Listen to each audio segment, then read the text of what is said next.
What's up, everybody? This is the shortened, abbreviated version of the Daily Fantasy Insiders TV NBA show. Unfortunately, we had a video card that went out right after the internet went out. It was just a weird day today, and so all you get is me and the audio of Drew Dinkmeyer and Scott. Drew, can you say hello? Hello. Scott, can you say hello? Hello. Awesome. So now you know their voice, and we can just proceed. We have a top 10 Davis Maddock pickup lines for you guys, and that should be pretty interesting. I can throw up some graphics for that. And don't know, Scott, if you saw the pickup lines, but somehow it just morphed into this huge fantasy thing where people were just using the hashtag. Like, it was actually trending. Who would have thought it was actually trending? I'm like so glad that this did not happen when I was in college. Davis is kind of like all of our little brother collectively. And so we're glad to have him as a part of the team, and some of the responses that were given with the hashtag Davis Maddock pickup lines were pretty epic. So anyways, we'll talk about that later. Let's just go ahead and just kind of dive into some of the games, some of the big news. Obviously, Carlos Boozer not going to play tonight. Neither is Kirk Heinrich. And then the Celtics front court or backcourt is kind of a mess, and possibly front court. But we were talking a little bit off air about what that means. Scott, your thoughts on this guard situation with all the injuries to the Celtics? I mean, it's going to be really tough to decide, like, depending on the site, if saving a little bit to get, like, Phil Pressey or Chris Johnson is worth it. I mean, I played Phil Pressey a little bit last night, and it was probably the least worthwhile experience of my life. It's just, like, really, really... There's just not a lot there. Like, you're going to have Rondo's minute restriction, who's probably the best play out of Rondo, Pressey, and Chris Johnson, but he's also probably twice their price almost everywhere. I just think there's other options you can go tonight rather than doing that on most sites.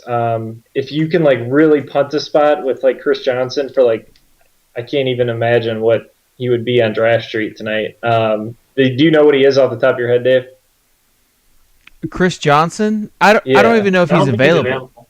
Yeah, so that's, like, the only place I would really consider, like, just absolutely punting him. I don't know, for, like, 5K on draft day, which I'm not even sure I have him in the player pool because we posted these games before last night.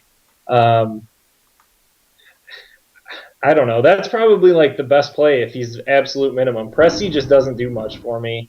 Rondo, if they're going to limit him to supposedly 20 minutes, even though they're going to play him 25, that doesn't seem worth it for me when he's not really a scorer, and he's counting on these other guys that aren't really scorers either to do a lot.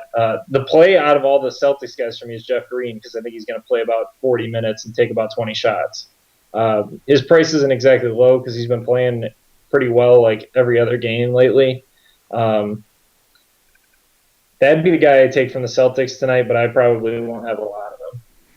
What about you, Drew?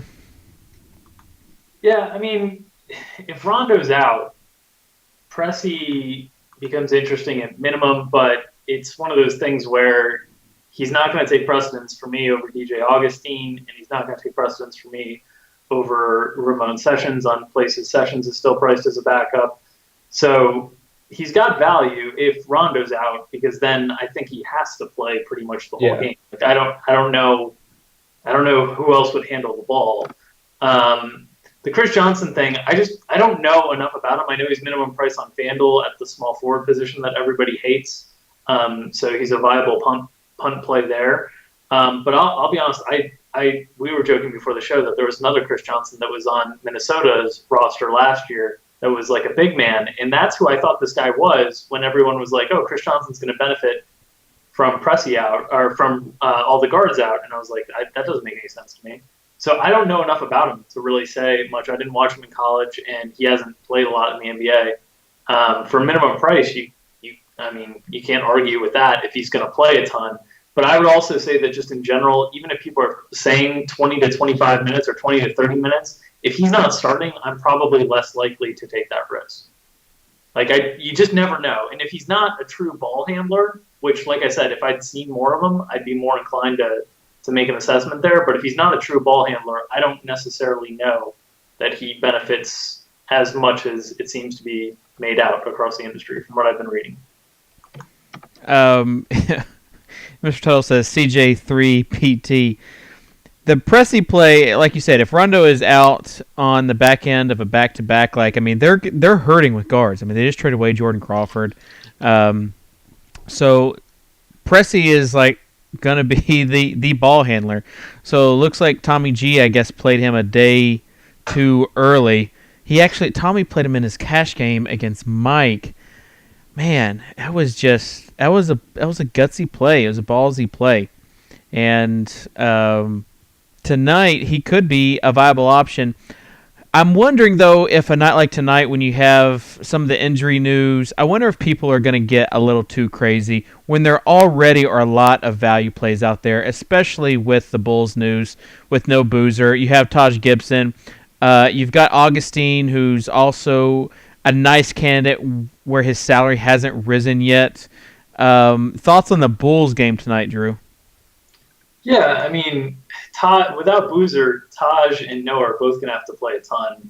Noah's priced, pretty much to perfection, so there's not necessarily a lot of value there.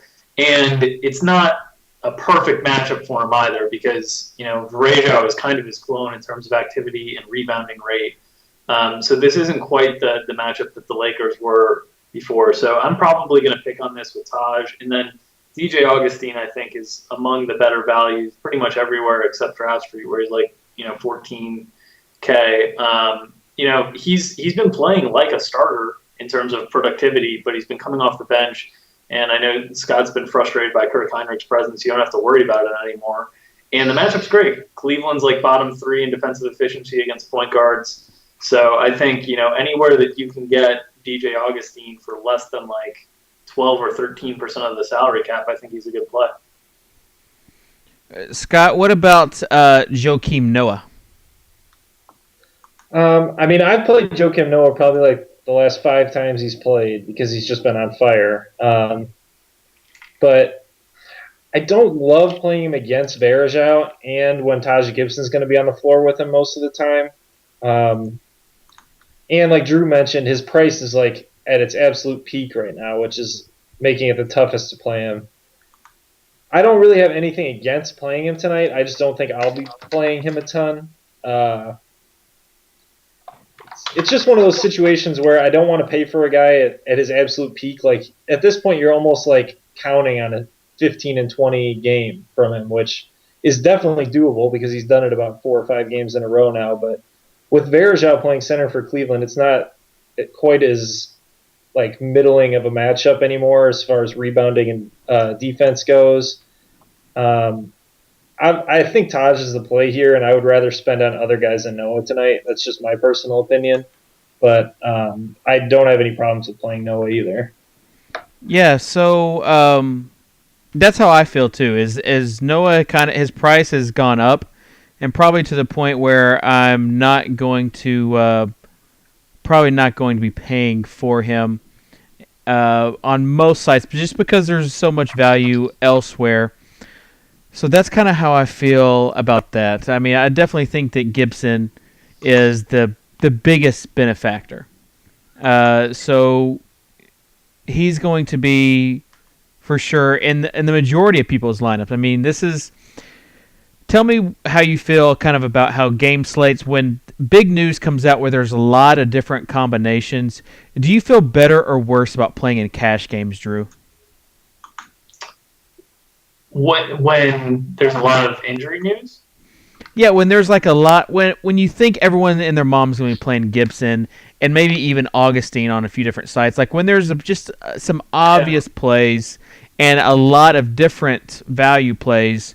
Does that make you more hesitant to play cash games, or do you think that maybe some people will try to overthink it, so forth, so on? Yeah, it doesn't bother me as long as there's still a lot of different plays at the in the high price range that you can gravitate towards. There's still a way to differentiate yourself from others, and then maybe some other people miss on those plays. So I don't mind it on big slates. On short slates, it's a little bit more frustrating to me. So I tend to, like I sat out last night because I thought it was pretty much just differentiating who was going to get the expensive plays right. I didn't think there was a lot of value in lineup construction. I thought it was just based on whoever got the top guys right. But tonight, like 10 games, that's enough for me. There's enough good plays to differentiate at the top. And I also think the other thing is, like, a lot of people, not only with the injury news, but the fact that Philadelphia is playing tonight will gravitate people towards certain picks as well. So I don't mind it. I think it's fine on a big slate. On a shorter slate, it's a little bit more frustrating. What about you, Scott? Yeah, I'm kind of the same way. I didn't even really mind it last night. I play pretty much every night just because I'm going to watch the games anyway. Like, even for the most part, when guys are like really, really heavy owned, it's like 70% or 75%, and you're still getting an advantage over 25% of the people in a double up in a case like that. Which, if I can eliminate 25% of the people in a double up that early, I think that's just that much better. Yeah, I mean, I do agree with Drew that like last night it really did come down to just like not picking Anthony Davis basically and picking like LaMarcus Aldridge. Tyreek Evans. Yeah, I mean, but I don't know. I considered Tyreek Evans pretty much a must play everywhere yesterday for most of the day. So like he was grouped in with that. Like everyone was on Aflalo last night. Everyone was on Tyreek Evans. Everyone was on like Pressey, Ray Allen. It's tough on a night like that, but I mean, if I could have talked myself into not playing Pressey, I probably could have had a good night no matter what I did. But I also had Avery Bradley quite a bit last night who got hurt and did not help me at all.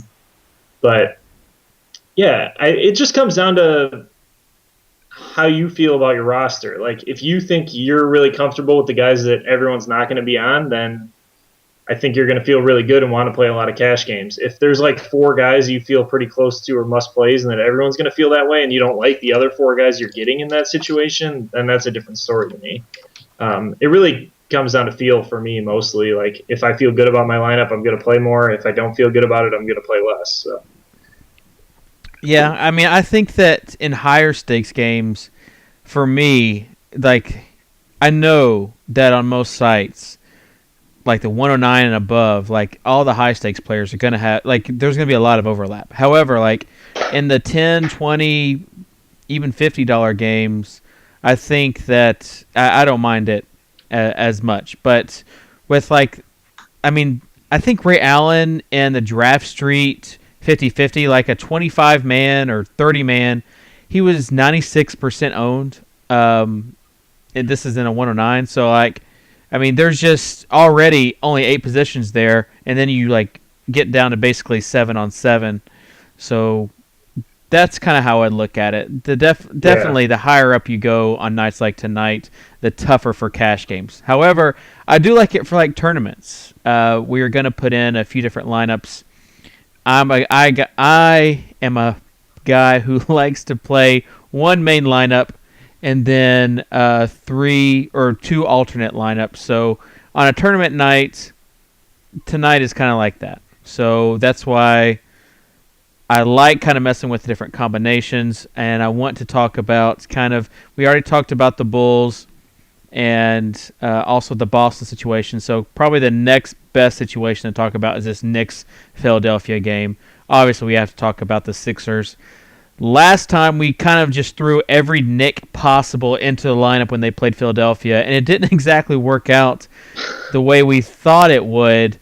Are you rolling the dice again on Felton, Drew?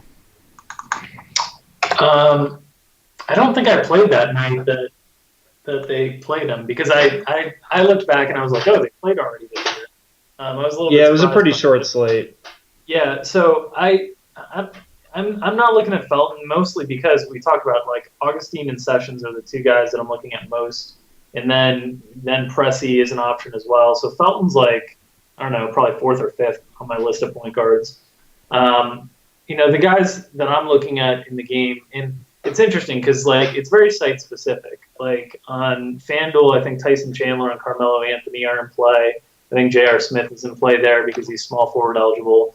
But I know, like, I was looking at some projection systems earlier that are pretty high on Bargnani, and I need to see like that Knicks front court situation settle out a little bit more. So like usually, Philadelphia is a team that generates a lot of plays across the industry, but I don't think I'm going to have Knicks on all my teams. I think it's going to be very, very site specific in where I deploy Knicks. Yeah, and this is kind of what we were talking about earlier this week on the show, is that I don't think playing against Philadelphia is like people act like you don't have a choice but to play the opposing players in that game, like play 3 or 4 guys, and I just don't think, especially on a big night like tonight, that you're forced into that situation. However, I mean, there are some site-specific plays where the salary's down, but like just looking at some of the salaries out there, like on Draft Street, you can't really play any Knicks except maybe Chandler. I mean, Chandler is one of those guys who I think is a fairly safe play across the industry for the Knicks. He'd probably be the safest guy I would want to kind of deploy, and that doesn't feel good saying that either. Scott, what's your take? Yeah, I'm kind of the same way. Chandler's really the only one I'm looking at super hard. I don't mind Melo. It really depends on what his difference in price is from Durant for me. I like him more than Harden. I really like Harden's matchup tonight. I just have a really hard time paying Carmelo Anthony or almost Kevin Durant money for Harden. So that's kind of where I'm ending up with Carmelo Anthony a lot, is where he's like priced the same as Harden. I don't think I'll play Felton. Shumpert hasn't been getting the minutes. I don't trust J.R. Smith at all. Same with Bargnani. There's someone I'm missing in there. I know that.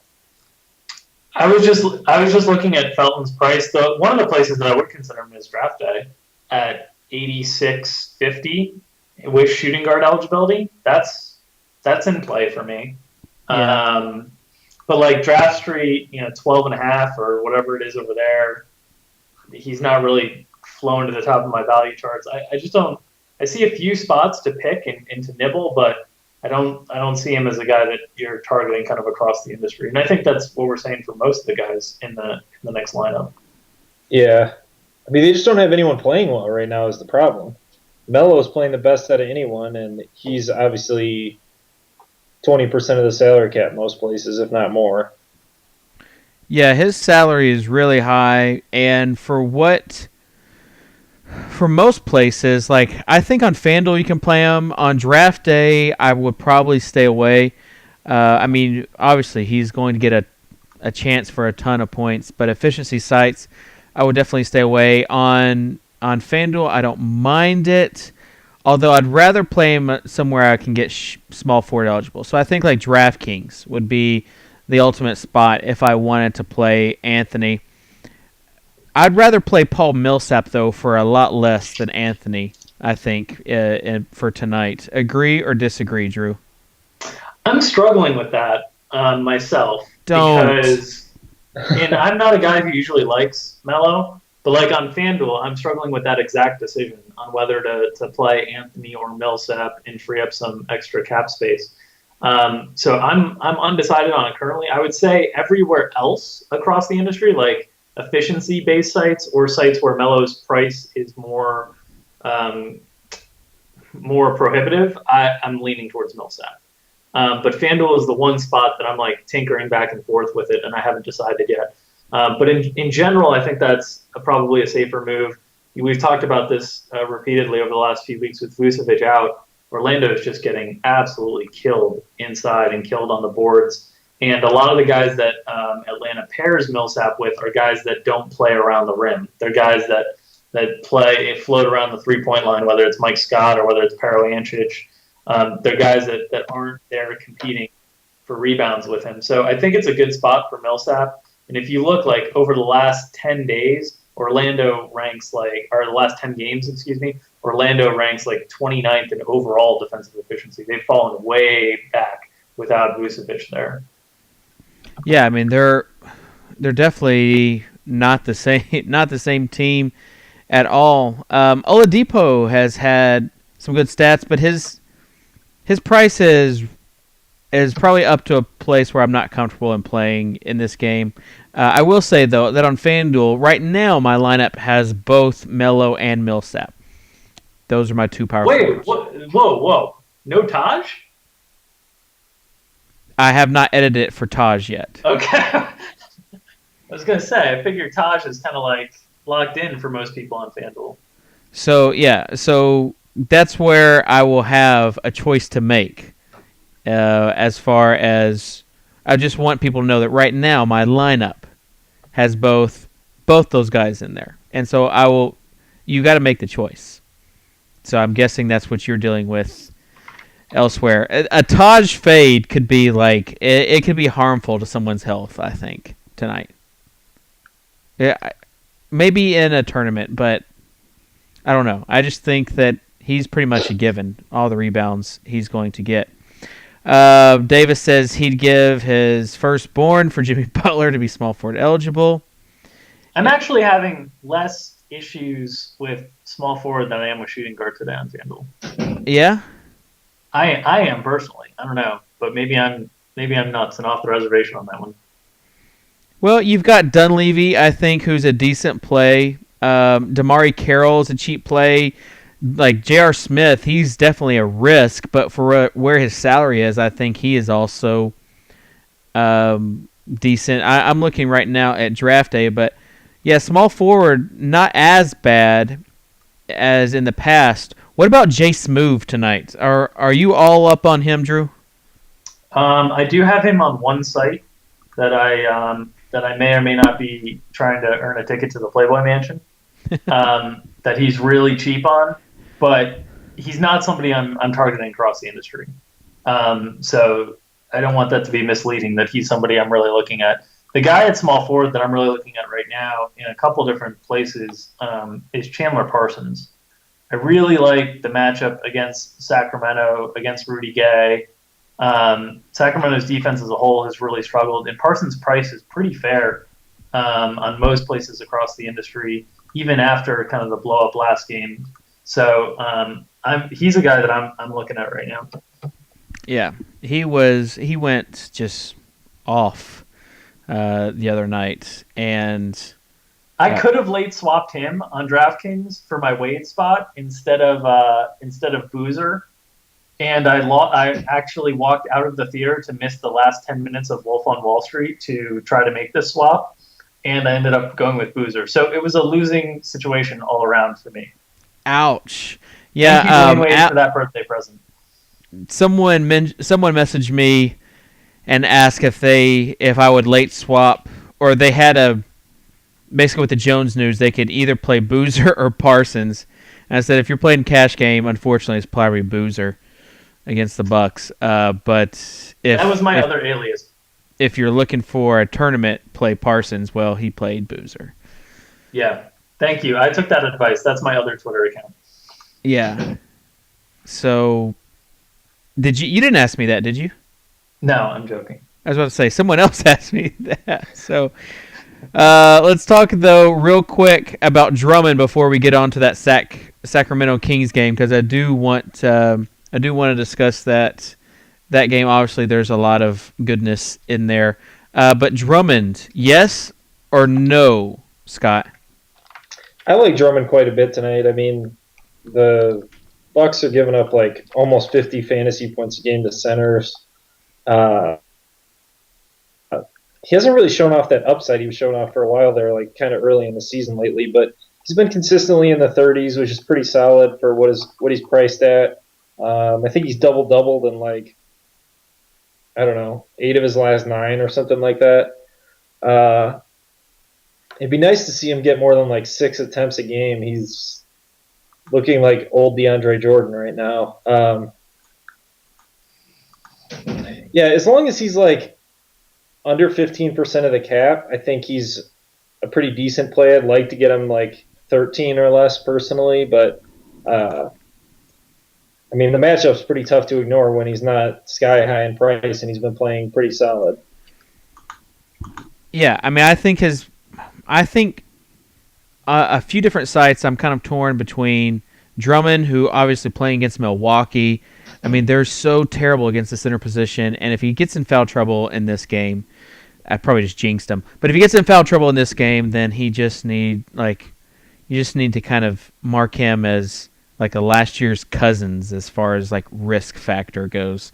But I would agree though about your analogy of kind of being like DeAndre Jordan has been in the past. You have to think though that tonight is with the matchup that this is going to be a game that he could absolutely go off. The trouble I'm having is like whether or not to go really high with Cousins or go in that middle to upper range with Drummond or DeAndre Jordan, or like in the middle range with Chandler. So with those those are like the four options that center most of the options that I'm looking at of where I'm going, and I guess it's all going to come down to kind of site dependent on which way I choose. Do you have a preference?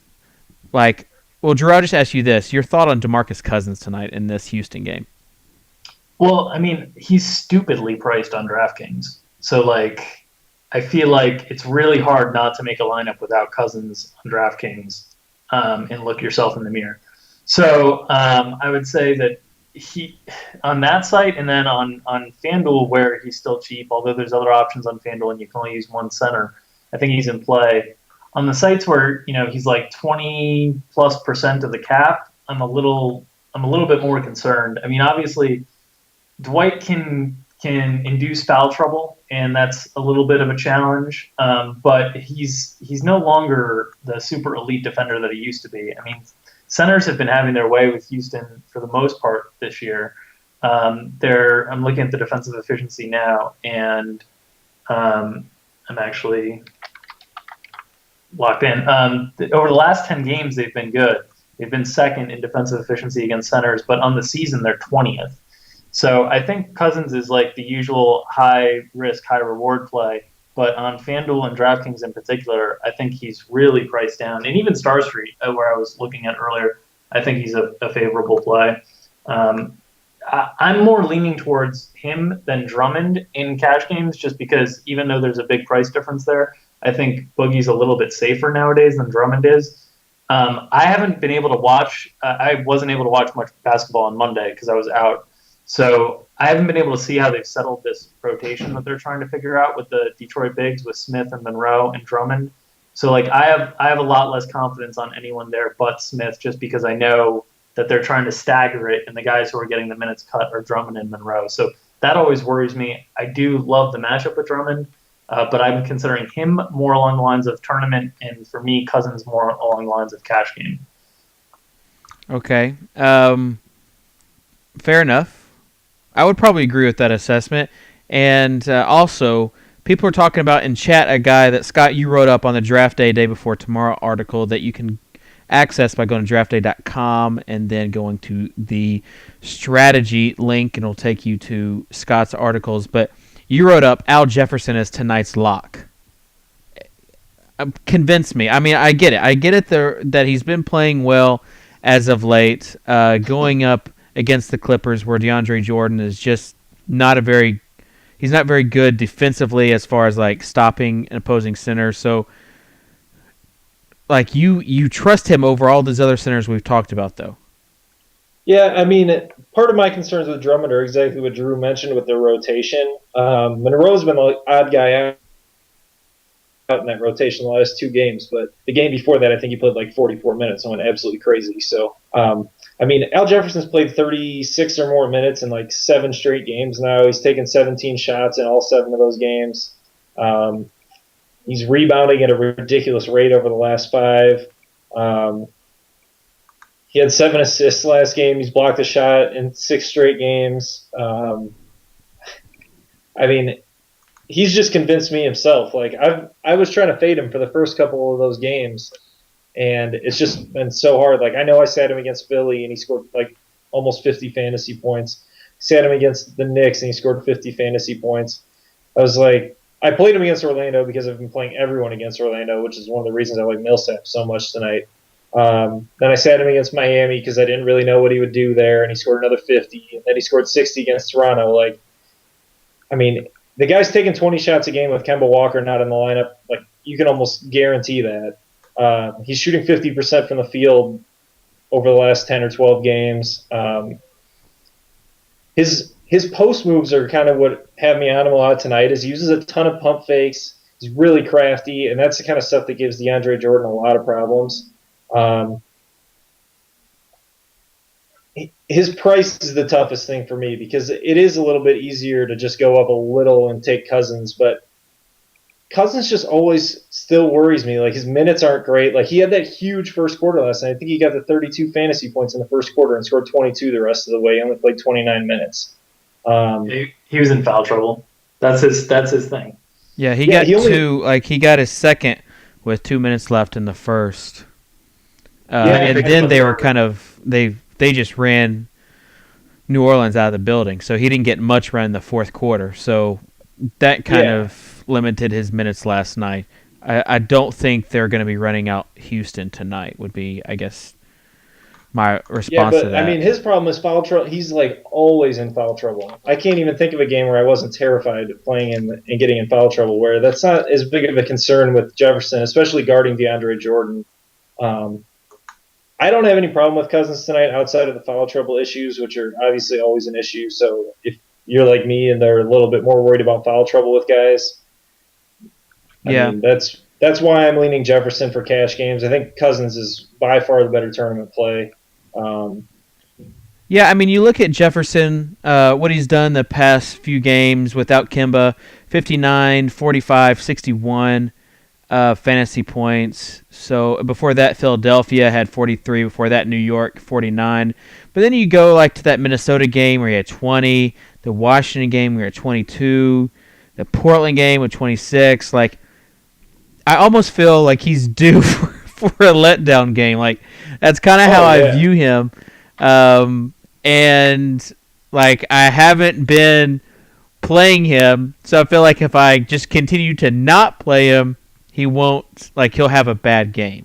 Because if I do take him, he's gonna have a bad game. That's just kind of how it works, right? Like, that's how it works for me. Yeah. Once you kind of get on the bandwagon, it like stops with a player when you start chasing those points. But Jefferson, he's not a bad play. I don't think he's a bad play tonight. I just wanted you to convince me to use him, and you have, kind of, sort of. I don't hate him. I guess I should say that, is that I don't hate him, and that's pretty good, right? Oh, yeah. So, it's always good when you're not hating someone.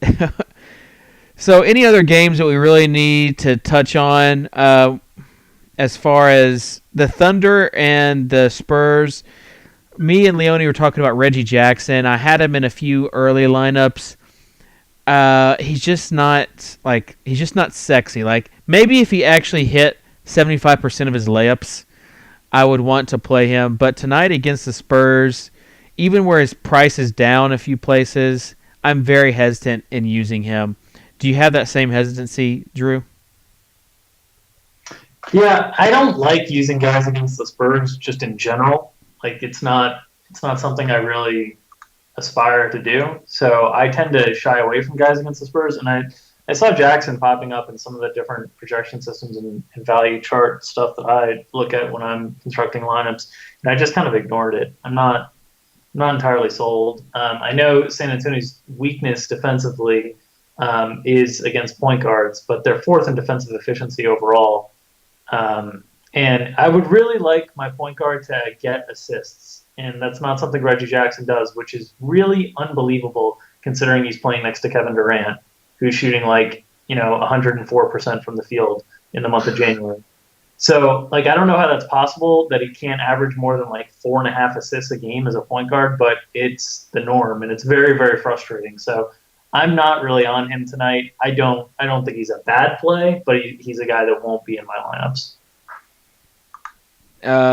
Jay Hensley just with the tweet: Rajon Rondo will not play on tonight's game against Washington for precautionary reasons. So there you have it. That's from the official Celtics Twitter account. Scott, can you play any of the Pacers tonight against the Suns? Like Lance Stevenson. Gosh, I hated watching him play against the Warriors, mainly because I faded him. And he's such a punk sometimes. But he sure does like to stuff the stat sheets. Are you okay with playing him or Paul George or Hibbert or anybody on this Pacers team against the Suns? I like Stevenson the best. I wrote him up in Day Before Tomorrow also. His road splits aren't great, but he's been playing and shooting so much more that it's kind of offset that a little bit. A couple people tweeted me that they were worried about the defensive efficiency of the Suns against shooting guards. I think a lot of that is Eric Bledsoe. When you turn that into Gerald Green and Leandro Barbosa, I think that's a huge difference. I like Stevenson quite a bit tonight, like especially on DraftKings where he's still really underpriced in my opinion. The biggest thing is on multi-position sites is that there's a lot of point guards you can play at shooting guard today, so it's kind of keeping me off. I'm considering he doesn't have small forward eligibility. That would be my big challenge on playing him tonight is the fact that like Sessions and Felton and I think there's one Kyrie is another guy I like that has shooting guard eligibility. With those three guys, it's kind of tough to play a shooting guard only guy, but on sites where you have to play a shooting guard, I think he's a pretty good play. Drew, what about you? I'm not really on any of the Pacers. And the other thing that I see referenced a lot is, people like to talk about how Phoenix plays fast, and they're top 10 in pace, but they're not like one of the fastest teams in the league. They're like ninth. They play like the same level as like Detroit. So I don't think it's playing up in pace for Indiana, but it's not playing up in pace significantly. It's like an extra possession or two. So I'm not as enthused in this game. I mean, the Pacers guys are just hard to get a grasp on now that Granger's back. Paul George hasn't been as consistent, and they spread it around within their offense, pretty decently anyway. So those guys to me are almost always tournament plays and not really cash game guys, except on short slates. With 10 games tonight, they won't be guys I'll be targeting. Fair enough. I mean, I was hoping that someone would be really passionate about Lance Stevenson, but his price has gone up, and justifiably so. So that's why right now I don't think I have him anywhere, and this is after he burned me on Monday. So there you have it. We have some questions that we'll get to. Let's see, Aflalo or Stevenson? Scott. I like Stevenson a little bit in that one. Aflalo, he's just not a guy I play. I was kind of forced into playing him last night on a short slate, and he burned me. But I'm just not a big Aflalo guy. Like, if you're getting a really good game out of him, you're getting like high 30s in points. Most of his games are in like the mid to high 20s. It's just not a guy I like paying an above mid-range price for, which is what you have to pay for most of the time. Collison, Felton, or Reggie? I guess if I had to choose one, I'd probably take Collison over the other two. Am I crazy, Drew? Am I crazy? Collison, Reggie, and Felton. Those were the three. I would play Collison over those three if they're all the same price. Okay. Well, good. I will say this, though, that I know he's got some toe issue, and that last game that he played was horrific. But again, I didn't see it, so I don't know if that was just like an uncharacteristic game or if he was hobbling on the court. So that's something I will probably I'm looking at Collison on Star Street where he's pretty cheap. That's something that I'm gonna try to like YouTube or NBA.com some highlights of that to see if I can just see how Collison was moving. If anybody did watch that and saw if Collison was like displaying any sort of noticeable limp, that would be something that might influence me. BM Joe Doohan. I guess that's how you say his name. Maybe BM Jadouin. I don't know. He says, what about Kyle O'Quinn? 3,300 on DraftKings. Had 30 last night when he was minimum. Seems like okay matchup. Davis wrote him up in the polls yesterday. I kind of basically said, sure, on draft day he's a value play, but not a guy that I would want to play there just because of the big men options. I kind of feel the same way tonight. Also, like, he got a lot of points in the fourth quarter yesterday. Like, he didn't have that great of a night until later on in the game. So I think he's a fine punt play if you want to go there, but not someone I have to have. Someone else asked about the Luol Deng revenge factor. I'm not taking into account any of this. Scott, do you have Deng anywhere? No, I mean, I don't like playing people against Jimmy Butler. If there's one spot that's still tough against the Bulls, it's whoever Jimmy Butler's guarding, and I imagine that's going to be Luol Deng. It's hard to know what Luol Deng's minutes are going to be like now. Like, you used to be able to count on 40 from him, and now it's like he might play 40. One game he sat out the whole second quarter, and everyone thought he was hurt. Like, I just don't see a reason to play him unless he's, like, significantly underpriced. I'd much rather target, like, Kyrie in this game. Obviously, he's a little bit more expensive, I'm assuming, most places, but if you're going to go after the Bulls, go after them as far away from the three forward centers as you can. Marco or Giannis, or not Giannis, Drew. Tobias? Yes. Bellinelli or Giannis? I'd probably play the Greek Freak and close my eyes. Yeah, I mean, they're kind of in that same range. I'm not too crazy really about either of them. Maybe, like, on draft day, the Greek Freak is under 7,500, so maybe there. I think he's a decent value play if you're looking for a small forward play. Can I chime in one thing on the O'Quinn stuff? Yes, I would love for you to. So you mentioned that he got a lot of the garbage time minutes yesterday in terms of the production as well. The other thing, the reason, like, I got a couple questions about O'Quinn yesterday, and I was like, look, if you want to roll it out in a tournament, I dig it. Like, I'm fine with that. But here's the thing. The game before, they only played 7 guys in their rotation. They randomly just eliminated, I think it was Nicholson from the rotation, and I have no idea why. And then, like, last night, they were back to, again, playing 9 guys primarily in the rotation. And so, like, if they were playing 9 guys and they didn't get blown out, what was O'Quinn going to get last night? He was probably going to get something closer to, like, 15 to 17 minutes.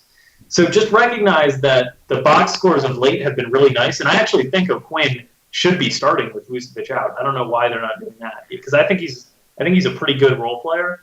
But I just recognize there's more risk than those box scores indicate, unless you can validate to me that he can do more of the production outside of garbage time or would get more minutes, or they're going to go back to a 7-man rotation that randomly happened one game. Yeah. I guess I hadn't thought of it that way about the game before that, them not including Nicholson, but it's just another point for me to kind of stay away, at least in cash games. Millsap or Drummond, for me, that's Millsap.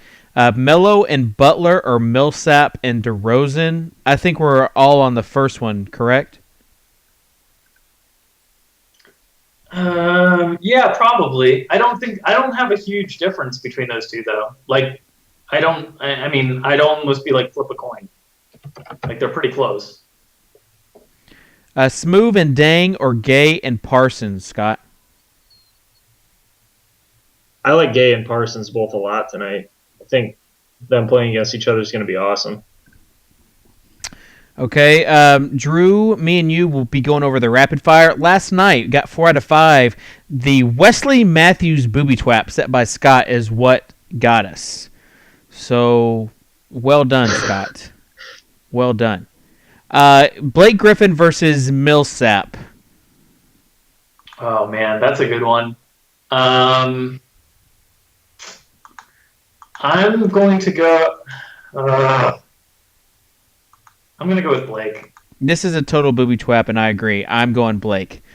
Collison versus Augustine. Augustine. Yeah. I mean, he's going to get so many minutes. I'll agree with you there. Kyrie versus Kyle Lowry. Kyle Lowry. Give me Lowry against Dallas. Sure, why not? Actually, oh man. I think that's a tough one. It's a tough one. I'm going against you, Drew. I'm going to go Kyrie. I know Kyle Lowry has a good game against Dallas, but he's kind of up and down. I think in Cleveland, Kyrie's set up to have a nice game. Isaiah Thomas or MCW? Isaiah Thomas. Yeah, me too. Sanders or Gibson? What in the world, baby. Scott? What are you trying to do to us? It's got to be Taj. It's got to be Gibson, right? Got to be Taj. Yeah, that is like a classic booby trap. Like that one was like an easy one, so Scott's probably going to change it now. But anyways, get to other than that, Larry Sanders is going to have like 10 blocks. Get to the draft day. They've also got they filled up the worm, so they've got the worm number 2 out there. The Big Shot Bob has only 2 spots left, so it looks like most of the tournaments are starting to fill. But they also have the brackets, and they have the live drafts. Scott, what has your experience been with the live draft so far? Big hit?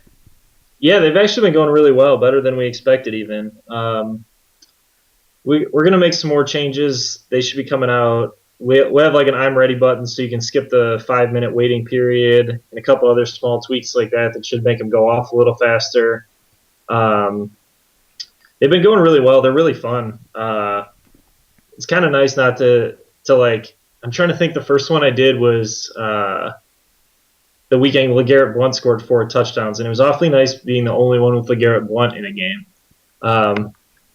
But, yeah, they've been a lot of fun so far. Like you said, we have a lot of room in brackets today. We got some big brackets up there, so come check them out. I believe there's a 5K Big Shot Bob on Friday, so don't forget about that. There's some qualifiers running for that in the lobby. There's something else I'm forgetting. Oh, the 100K NBA Championship qualifier. There's a $55 one today. I believe that's the first $55 one we ran. It's 11-man, so there's 3 spots in that. So if anyone wants one of those spots, I'd grab them soon since it's 8 out of 11. The other thing I wanted to say, because Dave, you had the tweet yesterday that asked, like, what are the things that you would like to change about DFS sites? And the one thing that I wish every other DFS site had that DraftDay has is the little box that shows how much money you have in play and how much money you are currently winning. I love that box, and I wish it was I freaking do too. I freaking love it. It's my favorite thing, like, far and away. And you can even like export it into like Excel to see how good or how bad you're doing. Like, obviously, if there's nothing there, then you can just kind of shut the laptop and go home. But if there's like a bunch of numbers, I love to export it into Excel and see kind of where I'm at with the night, because some of the other sites, it's just brutal. Like, you're clicking like every stinking game to see where you're at and how much money and eventually you're just like, screw it, I give up. So I would definitely agree with you there. So with that being said, again, we want to thank the wonderful people there at DraftDay and for sponsoring the show. We really just love everybody there, including Scott. So good stuff. And I want to end the show with some romantic pickup lines. Well, I think transitioning from what Davis said in the chat, which is that box is the best thing in DFS, to Davis Matic pickup lines is as smooth of a transition as FITV can make. All right. So, without further ado, these are the top 10 Davis Matic pickup lines submitted via Twitter using the hashtag Davis Matic pickup lines. Number 10. Take a look around, sweetie. I got the biggest WOBA in here. And that is submitted by the one, the only Head Chopper. Number 9. Let's see. A Cutler, Marshall, Jeffrey lineup ain't nearly as stacked as you, girl. So they actually misspelled Marshall, but we knew what they were saying. And that was by Ryan Roulard, maybe? Maybe? I don't know. Good stuff. Number 8. Girl, your face is less than desirable, but you definitely have all the peripherals. That's by our own Mr. Tuttle 05. Number 7. Hey, girl. I must have started terrible for juices. No, Varun Boost. Just no. Oh, man. Number 6. Cordero Patterson will probably be calling you soon. So that from Drew_Angel. There was another tweet that didn't make it, but pretty much the same thing said, Cordero Patterson is my brother, ... sort of. So, good stuff there. We also have number 5. And girl, let me take you somewhere classy. I'll even put a shirt on under this jersey. That by the one, the only, VP47. Number 4. You might be concerned with my small catch radius, but I assure you, I make plays in space. That is courtesy of Drew Dinkmeyer. Number 3. Is that your friend? I'm finna do a lay swap. That was courtesy of me. Number 2 by Jonathan Bells at Bells Football. Do you have a sister? Because I'd really like to handcuff you. And number 1, can you guys give me a drum roll, please? No.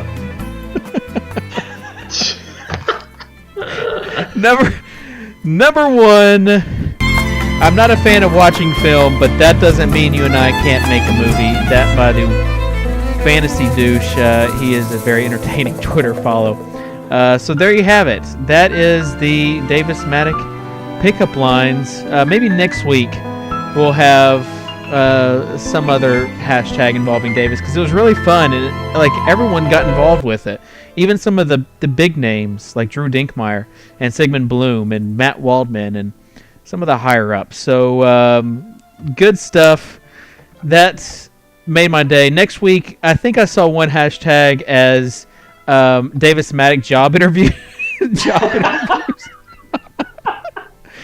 Oh, that would be a good one as well. So we'll try to make some funny stuff each week. I don't know. We'll try. Drew, why don't you tell people where we can reach you at? At Drew Dinkmeyer on Twitter, and then all of our content at Roto Experts is under the Daily tab, the Daily Fantasy Rundown. Content brought to you by Mike Leone and myself, and it's daily written analysis and write-ups on position by position, and then also we have a cheat sheets package for Draft Street, FanDuel, and DraftKings, and any of the packages that you subscribe with get our customized lineup alerts that'll keep you updated on injury news and analysis up until game time directly into your inbox. Very cool. Again, my apologies for starting so late. I'll try to get a new video card by Friday. But Friday we will have Mike Leone. I'm assuming he's going to be on here. He's kind of given us the shaft. Felt bad for saying that. But the last 2 weeks. But Leone and our own Dave Loughran, who, if you haven't been checking out him or his or Davis's articles on fantasyinsiders.com, they're great, along with Drew's articles and cheat sheets and Scott's strategy. That's really all you need. Really, truly, deeply. Madly in love with all you guys. Thanks so much for joining us, and we'll see you on Friday. Can you guys wave to the camera?